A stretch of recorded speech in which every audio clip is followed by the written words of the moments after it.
नंदी आ जाता है। नंदी के भी पहले का जो दरवाजा, मंदिर का मुख्य द्वार, उसको समझ, अंदर प्रवेश करते उसके पहले चंदन लगी हुई बेलपत्र और 7 दाने चावल के हाथ में लेकर नंदी के सीधे हाथ की ओर से, मतलब आपका भी सीधा हाथ है तो नंदी का भी सीधे हाथ की ओर से आप नंदी के कानों में अपनी बात को कहकर ये बेलपत्री और 7 दाने चावल के ओम नमः शिवाय बोलकर, नमः शिवाय बोलकर या श्री शिवाय नमस्तुभ्यम कहकर डंडी का मुख अशोक सुंदरी की ओर हो और शिवलिंग पर उसको समर्पित कर दो चावल के दाने के साथ।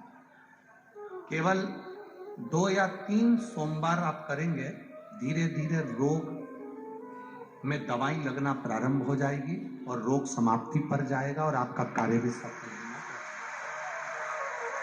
2 या 3 सोमवार में, ज्यादा हमको नहीं करना है, 2-3 सोमवार भी आपने कर लिया, कर लिया 3 सोमवार। और मेरे बेटा बेटियों से एक निवेदन बहुत अच्छी है, अगर आप मेहनत कर रहे हैं, पूरी मेहनत करो, भरचक प्रयास करो, चाहे तुम सीए की पढ़ाई कर रहे हो, चाहे इंजीनियर की पढ़ाई कर रहे हो, चाहे डॉक्टरी की कर रहे हो। एक पत्र है उसमें लिखा, एक बहन ने, डॉक्टर दीपाली राजपूत चौहान, सिंगापुर, उसने अपना फोटो भी लगाया बेटी ने। आप ही ने पत्र भेजा, एक बार हाथ हिला देगा। Doctor Deepali Rajput Chauhan, Singapore. गुरुदेव, मेरा मोबाइल नंबर यह है, मैं बाबा का 1 लोटा जल का महत्व समझाना चाहती हूं। पढ़े लिखे बच्चे आपके बताए उपाय पर हंस सकते हैं गुरुदेव। पढ़े लिखे बच्चे आप जो बताते हो उस पर हंस भी सकते हैं और हो सकता है अपशब्द भी कह सकते हैं, पर मैंने खुद अनुभव करा है गुरुदेव। मैं पहले पूना में नवले हॉस्पिटल में स्किन स्पेशलिस्ट पद पर कार्यरत करती थी। मैं पूना के नवले हॉस्पिटल में स्किन स्पेशलिस्ट डॉक्टर रही। कोरोना काल में भी मैंने 2 साल सेवा दी गुरुदेव। पर आपकी कथा का जो वर्णन है वो मैं अपने दिल से कहती हूं कि आपकी कथा कोई साधारण नहीं, शिव स्वयं कथा बाँचते हैं, ये मेरा अनुभव है। मैं डॉक्टर दीपाली राजपूत, मेरे पतिदेव का ट्रांसफर सिंगापुर में हो गया और सिंगापुर वो चले गए। वहां सिंगापुर में मुझे सर्विस मिलना आसान नहीं था, क्योंकि अब मैं करूं तो करूं। एक दिन मेरी मम्मी ने मुझसे कहा, सीहोर वाले महाराज की शिव पुराण की कथा आती है, उसको सुना करो। मैं पेशेंट देखती, हॉस्पिटल में कार्य करती, मरीज देखती, जब समय मिलता तो आपकी कथा हेडफोन लगाकर सुन लेती। एक डॉक्टरनी का अनुभव बता रही हूं गुरुदेव, पढ़े लिखे बेटी हूं मैं, मेरा अनुभव बता रही हूं। शिवलिंग पर जल चढ़ाना प्रारंभ करा।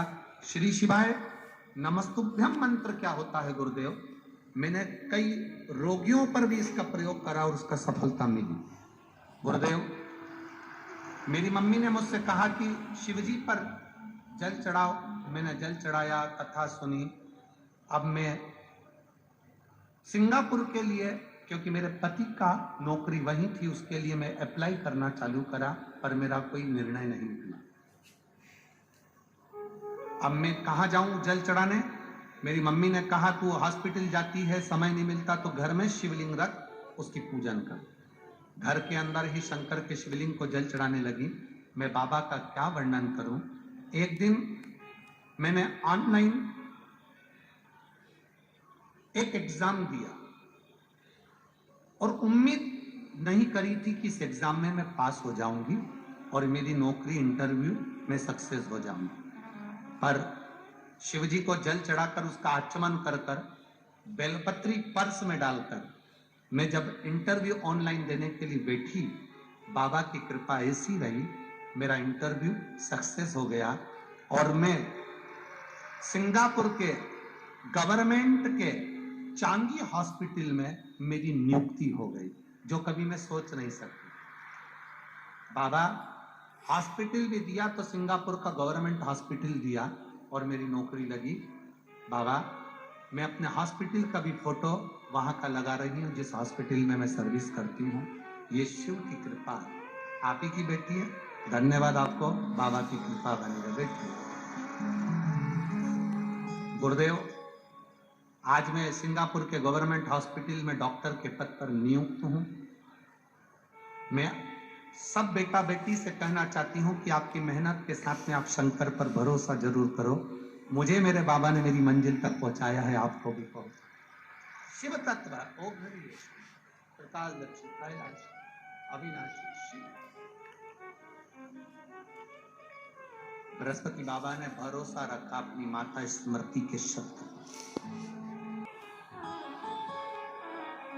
हम पहले भी एक बार कहे हैं,